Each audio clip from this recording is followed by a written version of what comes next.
Welcome to Xi Jinping Briefing.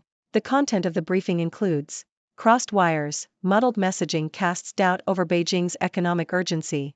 The Red Sea crisis tests China's global ambitions. Taiwan and the US are in a situationship. Putin versus the West, at war, review, the inside story of the war that took world leaders by surprise. World War III is approaching fast, and too few are willing to admit why. Crossed wires, muddled messaging casts doubt over Beijing's economic urgency. South China Morning Post. Business confidence in China remains low as private and foreign investment contracts and regulatory uncertainty continues to plague the market. Despite official data showing that China's economy expanded by 5.2% in 2023, hitting Beijing's target, private investment shrank by 0.4% year-on-year and foreign investment dropped by 8%. The government's mixed messages and lack of clarity regarding its priorities have contributed to widespread uncertainty. The recent reversal of draft rules to restrict spending that drives much of the gaming revenue for technology companies, which triggered a global sell-off in China's tech stocks, added to the confusion and lack of confidence in Beijing's economic policies. Analysts suggest that the government's focus on security and stability over economic growth has downgraded the importance of economic development in recent years, leading to conflicting messages and a lack of reform. The absence of an announcement regarding the party's twice-a-decade third plenum, where China's development strategy and priorities are set for the following 5 years, suggests disunity within the party, further dampening business confidence. Additionally, government documents promising support for the economy have come with many strings attached and complex procedures, leading to frustration among entrepreneurs and investors. The ongoing regulatory uncertainty and industrial clampdowns have also contributed to concerns about short-term prospects for businesses in China. The Red Sea crisis tests China's global ambitions. CNN. China's hesitant response to the Houthi attacks on shipping in the Red Sea has undermined its ambition to become a global power broker, say analysts.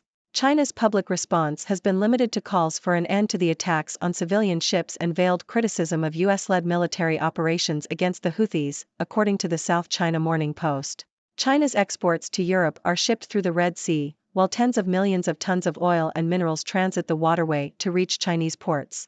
U.S. National Security Advisor Jake Sullivan urged China to use its substantial leverage with Iran to stop the attacks, according to a senior White House official. China has been Iran's biggest trading partner for the past decade and buys 90% of Iran's oil exports. Taiwan and the U.S. are in a situationship. Bloomberg. The U.S. and Taiwan's relationship is similar to a situationship or friends with benefits, with the U.S. calling the shots due to its superpower status. While this works at a diplomatic level, Taiwan loses out due to a lack of recognition in the international arena and daily threats from China. As China becomes more assertive in its desire to unify Taiwan with the mainland, some experts are suggesting that the U.S. needs to reevaluate its policy of strategic ambiguity and take a more deliberate approach to defining Taiwan's sovereignty. Putin versus the West, at war, review, the inside story of the war that took world leaders by surprise. Telegraph. The second series of the documentary, Putin versus the West, explores the events leading up to Russia's invasion of Ukraine in 2022. The series captures the moment when the UN Security Council members learned of the invasion through their vibrating phones, rather than from the Russian ambassador who was present. The documentary provides insights from world leaders and their advisors on the decisions and discussions that took place during the first year of the war. It highlights the resilience of the Ukrainian fighters and the impact of economic sanctions and weapons supply discussions between nations. The documentary also touches on the seriousness of China's power and the Russian threat, with the Russian ambassador warning that Finland's request to join NATO would be taken into account in their military planning. World War III is approaching fast, and too few are willing to admit why. Telegraph. The risk of a third world war has not been so high since the Cold War, with authoritarian regimes failing around the world and autocrats increasingly focusing on external enemies to shore up their power. The recent drone attack on a U.S. base near Jordan's border with Syria, which is believed to have been carried out by Iran, highlights the growing risk of global conflict. Iran, once a great civilization, is now a failing state with crumbling infrastructure and half its population living in poverty.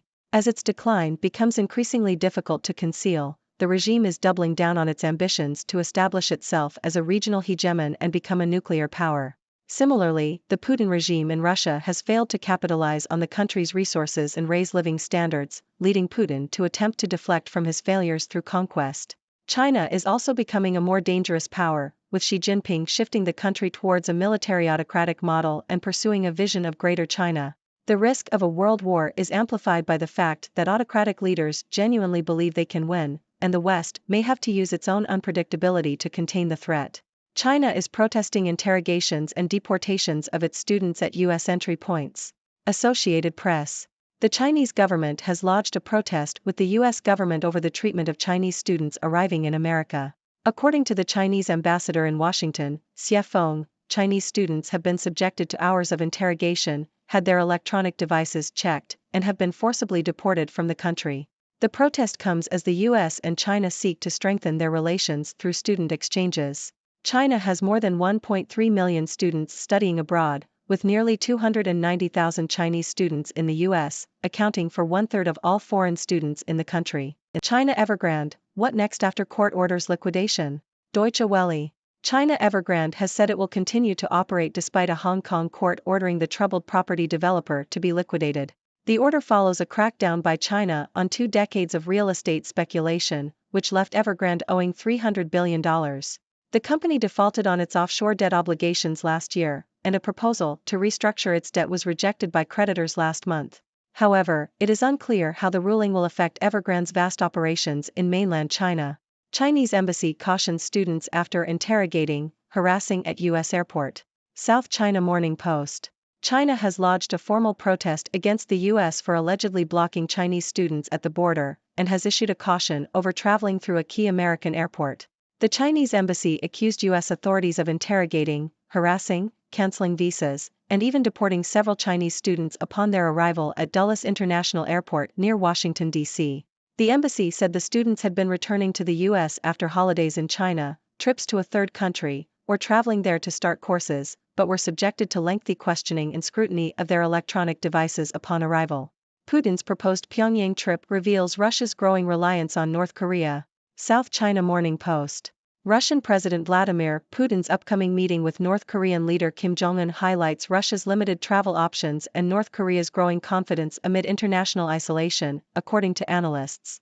The meeting could paradoxically contribute to stability on the Korean peninsula as their growing military ties could effectively counter the burgeoning U.S.-South Korea alliance.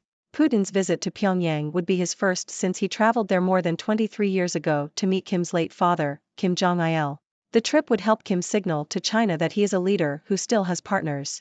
Putin's meeting with Kim in Vladivostok in September resulted in Russia pledging to provide technological support for North Korea's satellite program, while Kim agreed to deliver more arms to Russia. North Korea is expected to continue benefiting economically from Russia, while Russia's status as a permanent member of the UN Security Council helps shield Pyongyang from international censure. Ladies and gentlemen, it's your favorite observer from the 6 Degrees World, Dr. Six. Today, we've got a mixed bag of news, from China's economic uncertainty to global power dynamics and the risk of world war.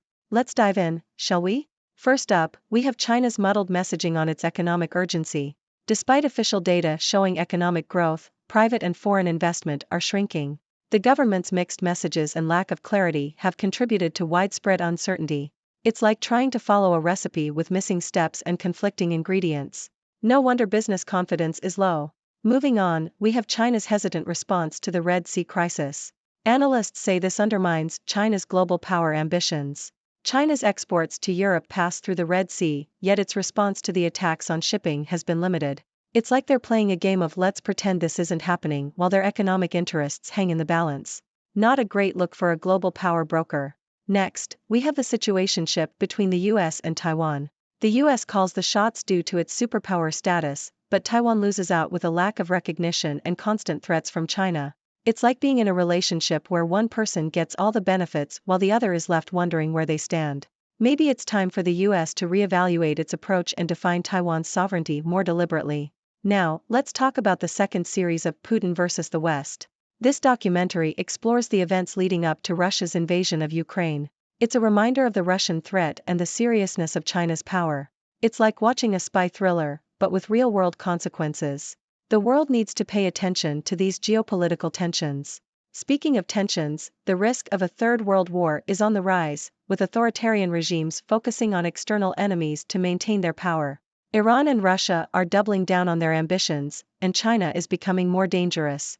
It's like a game of Jenga, where one wrong move could bring the whole tower crashing down.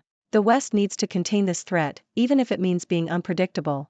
Shifting gears, we have China protesting the treatment of its students at U.S. entry points.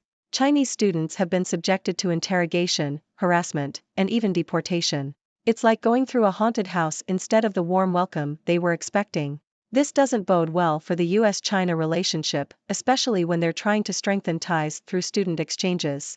Lastly, we have Putin's proposed trip to Pyongyang. This highlights Russia's limited travel options and North Korea's growing confidence. It's like a reunion of old friends, with Russia providing technological support and North Korea delivering more arms. A strange alliance indeed, but it could contribute to stability on the Korean peninsula. And there you have it, folks. A whirlwind of news from around the world. What do you think? Are you worried about China's economic uncertainty? Do you think the risk of world war is real? And how should the US handle its relationship with Taiwan? I'm all ears, so share your thoughts and let's keep the discussion going. Thank you for tuning in. The content above showcases the latest briefing reports and analytical synopses, thoughtfully curated by the 6Do team. These insights stem from a wide array of reputable media outlets, think tanks, government sources, and specialized experts worldwide. We encourage you to explore these sources for a comprehensive perspective. Keep in mind that while the content may not always align with the official standpoint of 6Do Brief, it's not meant to be taken as absolute directives for decision-making. Comprising seasoned media professionals, learned scholars, and accomplished scientists, the 6Do team embodies a trailblazing, fully independent media entity.